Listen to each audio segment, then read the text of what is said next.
lên sinh thiên hùng ở bùi yết dung thảo gọi là bùi sen bùi diêu thiên hùng bùi bảo dung yếm dung đáo sâu nhị bẹ phát triển mở thô tổ diệt diêu thiên tòng tía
sau cho Giêsu giảng trên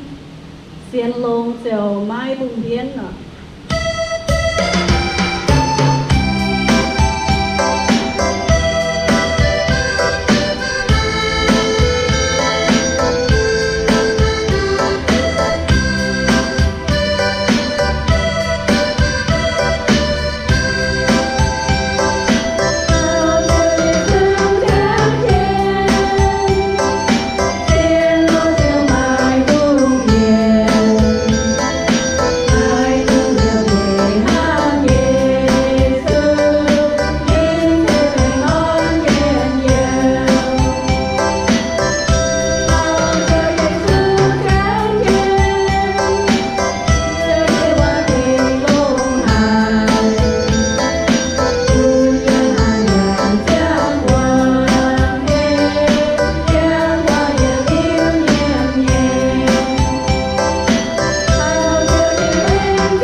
Lên sinh ở phần vua giờ chúng chỉ xin tài bố bảo bốn tiêu luôn đầu mai cha xin như phải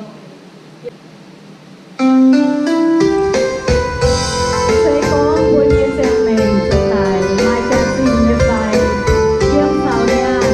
cùng vua ổi nghe mai hay ngồi lên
lạnh sức thiên hùng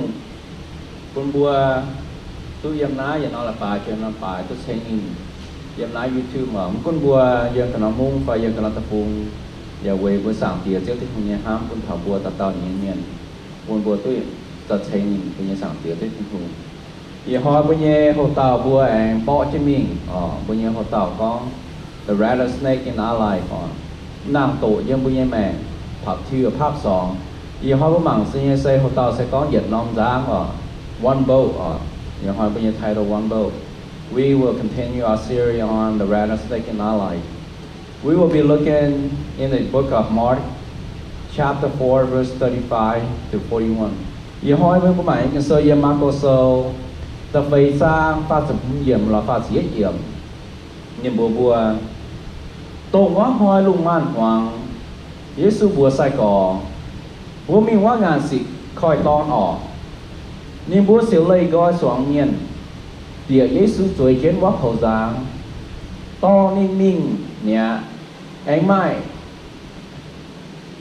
anh mai tế giáng can chiến mình có liềm xây bóng con tôm dẻo buồn buông chia làng có tôm tỉa dáng buông áo làm quang dáng hả không phải Giêsu yếm dáng giang đĩa dùm chén dùm tàu dòm sai có mình hiểu nhìn nhẹ giả con sai tía vua đó buông tài diện ăn lộ mày mới sao phải Giêsu chia xin tai hạt dẻo và hạt buông làng ní tinh á dẻo chịu xiển nhé buông làng nhà tinh xích dày nhé Giêsu này sai có mấy bố quay hãy tiêu cầm gì á mấy bố sợ máy xiên khảo dìa mới xây khảo dìa sai có bố kinh cầm gì á hải lan siêu nài lan miền hai tao liêm dẻo thà vuông làng giảm mỏng nín như hòa lãnh sinh thiên hung y hoi mua y hồ tàu có Việt Nam giang yếm bên Việt Nam giang y hoi bố thảo chiếu Giêsu Việt Nam giang anytime when we are doing something for the King of God, anytime that we put our heart into building our Lord's kingdom, anytime that we say that, okay, today is the day, I will roll up my sleeve and work toward my Lord's kingdom. The enemy will attack on us. His attack will increase in our work, in our life.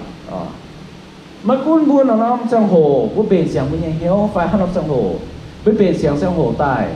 con buôn nồng hiếu á, có hao với nhà bùa tài, số với giảm tiền cho chân hùng nhà cồn, bùa xây nhà cua, xây nhà cua, sau với giảm tiền chân hùng, xây nhà cua nhà nó bằng kèn, xây nhà cua yang chìm tòng mà, nó tao nàng tổ, nó tao cái nào hoài, ninh su nồng hiếu nhà tá sẽ nhé.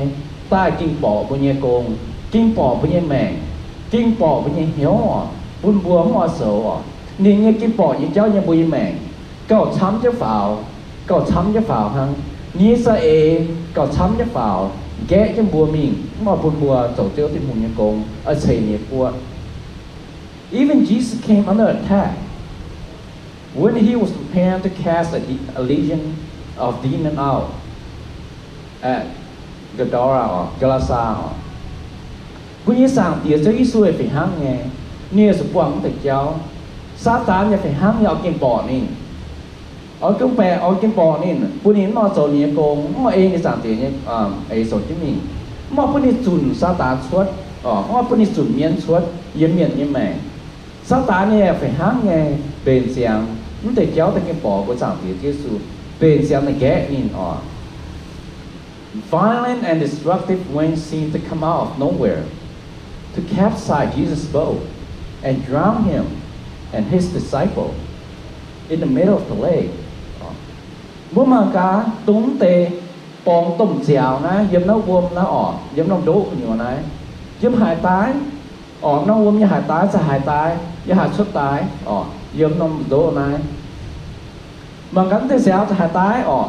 bóng hô co túng thế giáo tức bóng hô nha bóng hô hay bóng giáo hô nha chúng ta buôn hay biển giá quá hay xem ở chúng ta sầu buôn nhiều giá hay biến buôn đúng số hay đó buôn tài ở chúng buôn đồ hay tài nhưng thế giáo hai tái nhưng hai tái ở hay nó xuất tái. Jesus and his disciples did not expect bad weather at that night. This wind came by surprise. Chúa Giêsu thành sẽ có hám tai để buông quạt tai, nếu hiếu cho con nó hay quạt con, y muốn để buông xuất nóng chéo biển nóng giang này, tung nó hoa này biển nóng giang, chiếu ngàn tung chỉ độ này, hay buông tê hay buông tê chéo, hay buông nóng dẻo để nó hồ hay buông nóng dẻo để nó hồ, ta cho lại nhéo thần ngoài giang, buông nó cầm diệt thần này, y hám tai nếu chúng quan thật để chéo hám thật để chéo Many of Jesus' disciples were fishermen. Before they were called into the ministry, before they were called to follow Jesus, and they knew the weather of the sea very well. Bố mang Chúa Giêsu như sai có, tu nún cái bền Chúa Giêsu như sai có thế này. Nếu như con nhú, nếu con sẽ mình xóa biểu miền, bóng biểu như miền, phải bật biểu như miền nếu biển giá như miền, nếu biển trên giá, biển trên đô mình xóa biểu mình bóng biểu. Nếu buông cái sổ siêu trên vùng Sài Gòn này, nếu con họ nó cũng xin với hiếu tới con, nếu buông cái hiếu lộn bịa uông như cháu bịa giá như cháu, hiếu lộn phải năm hoi phải bòn dạo hồ, nếu hai mảng ở cạn lộn hai mảng ở cạn lộn, nó có mà dạo hồ phải rụng chia tay này đúng như bòn dạo, với sự an ta lai họ cầm gì hay, phải hai bòn dù là nhau như cháu dangerous họ. Had a natural storm been coming that night, the disciples would never take their boat out in the middle of the sea. Họ có bùi nhé, bùi nhé sẵn tiền xíu thiên hùng, thằng này sẽ có tệ. Họ có đi sẽ có hiếu tới có mạng quạt, lùng chia nhé, mạng ta ý muốn phải bóng giá hồ. Hám ta ra được uống to, uống biển năm giáng chiếu ngàn chỉ đố á. Với sự nó quả lùng giàu nhé, mai dẻo mai hiếu ta là nhau, mai bóng giá hồ. Hai vua mai biển nó dán hay yếm nó phải hai vua mai giá bóng nó dán hay biển vua nó hay đó vua tài để vua stang biển giá mình ngàn. It would be crazy if someone purposely went to a storm that they knew is coming and they can't avoid it. Vua ấy sản ấy giờ nói phải hăng nghe vua bị bật béo những người chát lấy bật béo vua mà quả nó có ôi họ bóng giáo ô hải nha nó bố mà mình bật béo bố mà tỏ bật giáo xuống bật béo quay xuống nhú quay xuống bên thảo quá vốn hô hay vốn xây hay vốn bên họ vốn biển dáng danger này mà tề bây giờ dáng phải là vốn mình thảo bóng giáo hô ta dám xây là na bây giờ dáng vốn không chịu phải biến vốn mà có bố sao bằng cả bố ham bằng cả có bố cái hiếu tụt giáo là nó xây vốn là nó xây rồi vốn dáng phải biến là bố phụng vốn sẽ có bố bản dáng miền phải cái hay miền hiếu tụt miền mình biển dáng miền phải xây mình bóng mình biển dáng miền là vốn cái tỏ cho bố dáng tu ta mình là biển nông đô họ nó xây với hiếu là vốn quay tỏ với nhà giang vốn quay mình biển nông đô có mà dẻo để nó hồ là when Jesus and his disciples began their journey that night it was perfect night for sailing họ nói bố hiếu tới con Chúa Giêsu bố biển nhau con Chúa Giêsu sau đi sẽ có biển phổ giá biển nông giang mình nếu chiếu ngàn phun khỏi to na chiếu ngàn phun ngay nếu quật lung giàu akad giàu uống giàu nếu có sao bị chân giá mình Chúa Giêsu nó bua Chúa Giêsu the storm which came against Jesus and his disciples that night was an unseen storm. You could not see this storm, but you could feel the effect of it. Chúa Giêsu nó bị chân giá mình túng năm dẻo tài hồ như này sấy này lúc muốn trả nó mình này vốn nhập bóng ta sấy này nó hoảng quần hoảng ta mắng quần dẻo hải sấy không phải đâu hay hiu nhỏ dẻo cái bóng sẽ là bóng sấy này dáng cái tông sấy hả vốn cái miết bịa dáng bịa dáng lùng như bịa dáng nếu có hay nó có they could feel it nó hay nhéปัญหาđây nó hay nó hiu nhé nếu mắng quần nó muốn trả nó làm gì nhưng mà hiu tôi hay sấy quay dù vốn sấy này quay dù dẻo bóng ta sấy này. This was an attempt of the enemy to destroy Jesus and his crew before they reached the other side. Nói rồi nếu quảng thì cháu rồi với xuống tao nàng tổ tao sa tàn nó nín ở bề ní ở sầu mà ghé trên xíu Giêsu thành đi sai cò mà bún nó hay chiếu ngàn bún xì đố bún nó dám biến mình bún nó dám biến mình phải bún gom yếm nó dám gồm cái biển nó dám bún nó dám đó mình bún nó mẹ xong đó như này đó mình nhủ bún nó xong mình thảo mẹ bún xì đố sầu trên bu bỏ hoang hải như công như on the other side in the country of Galatha, Satan had a prized possession. The demonic of Galatha now. So you young man pun sido nama hiu suat je nabua. Ma hiu สำคัญให้young man sido สุดเซลยิสูตุ้มเตเมียนเตเมียนเตลีเจนัสเตยกวนเมียนนายซาตานหลงแห่เนี่ยปันเสยyoung man pun sido นายก็ซาตานหิวตะกองเท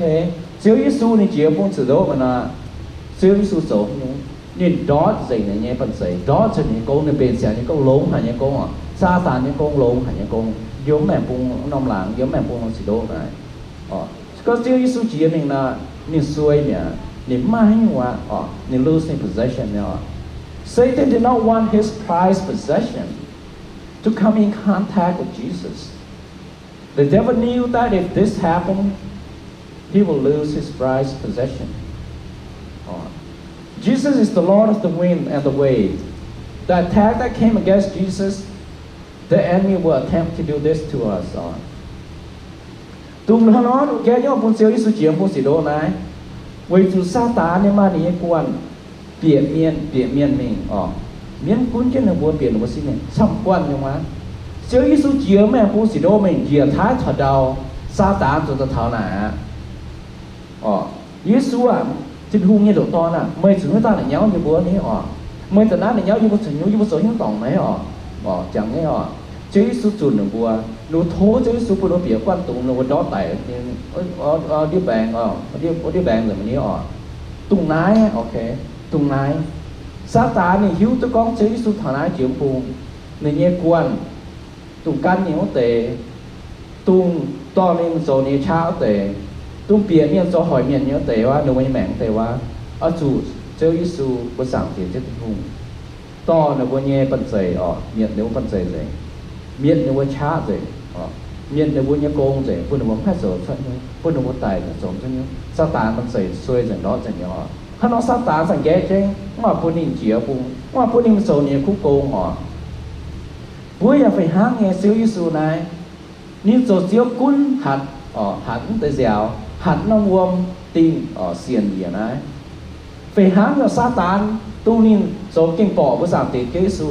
ghé cái này phụ nữ mà số tiền hùng như cô ghé nhưng mà hai mình hạt pha mình hai mình út đảng cho hai chỉ đảng cho miếng mèn cùng chiếu ngả cùng thì những kia này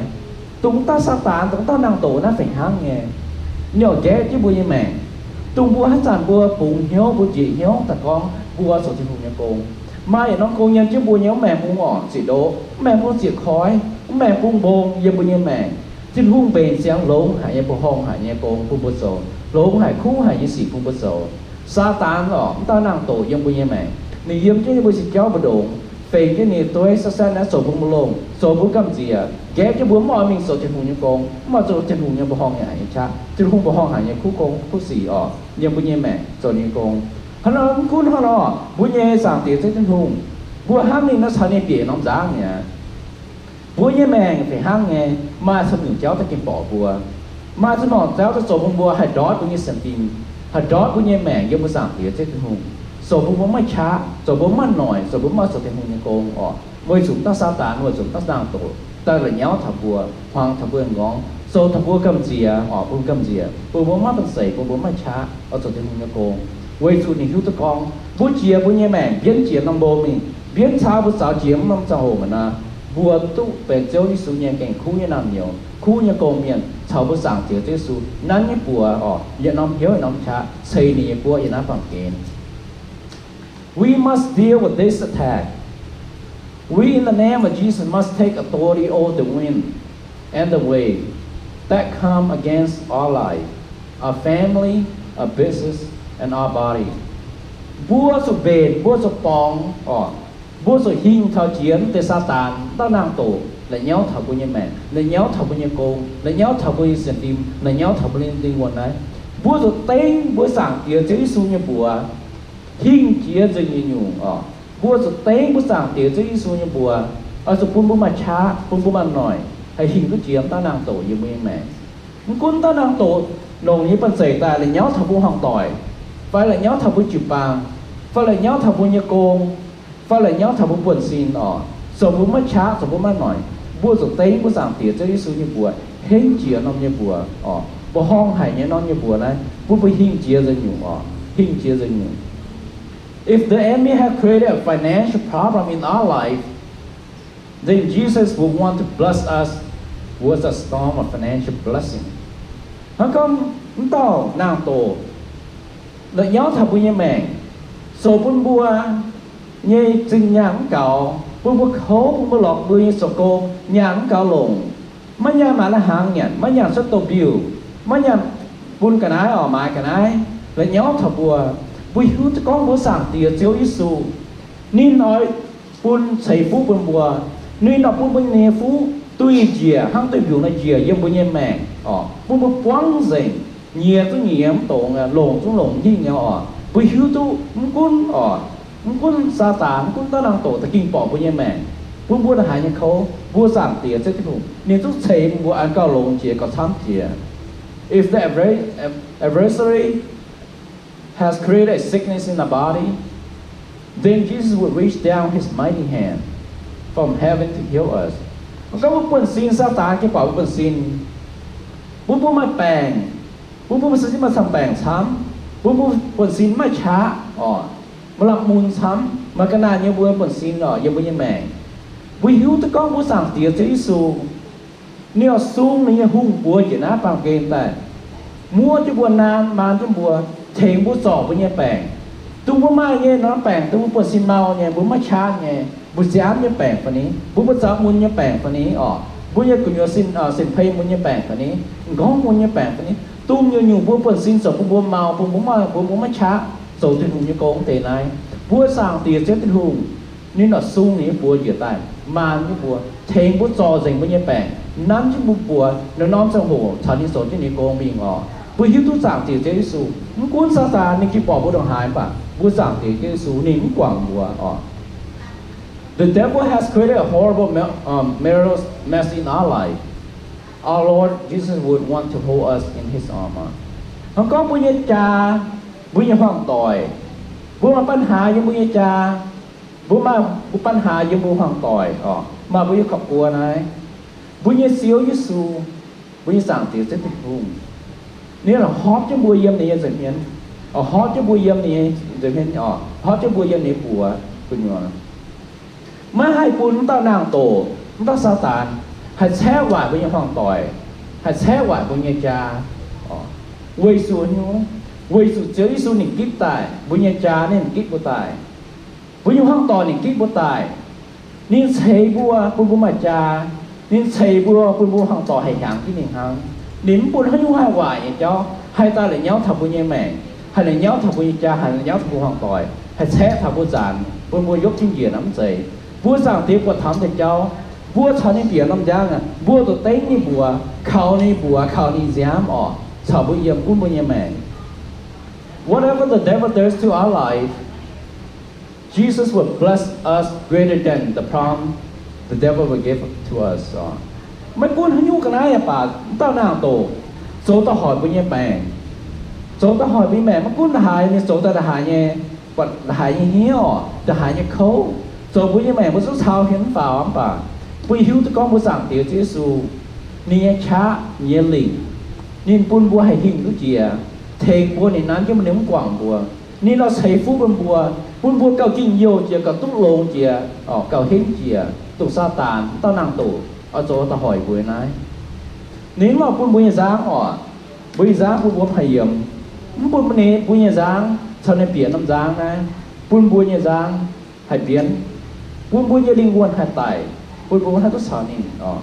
bùa tốt xiên nín bùa tốt khảo nín bùa tốt xiên nín bùa tốt khảo nín nó trong hồ bùa mất tụng mau nín nó trong hồ mà cũng bút quang sủ hắn nhu đã hạ tài cái bỏ thấu giáo đã hạ hông tài chúng ta năng tổ hoàng hay đã hạ xây ta ở yếm bố nhiên mẹ bố mất tôi cầm gì à bố hiếu tôi yếm biến chiếu mẹ bố chỉ khói mình yếm biến chiếu mẹ bố mình là giảng tiệt chết hùng niềm bền rất lâu hãy như xin nhị không bùa bền rất lâu hãy như công bùa mình sợ công xây nhị của sản nhân sợ công yếm bố nhiên mẹ ở đây xin hùng như hỏi bố nhẹ của tàu bố con bố nhẹ của tàu bố con diện nông giáng ở diện nông giáng sẽ bố thảo tới sự diện nông giáng nè bố thảo tiếng Việt diện nông giáng hắn đã sẽ có thảo nên Việt nông giáng bố quang chủ nhẹ như nhủ rồi bố cầm gì à con chúng ta năng tổ hoàng bố con rồi bố cầm gì à con rồi con bố chúng mà cha ở rồi bố mà cha dương bố chụp băng phần ní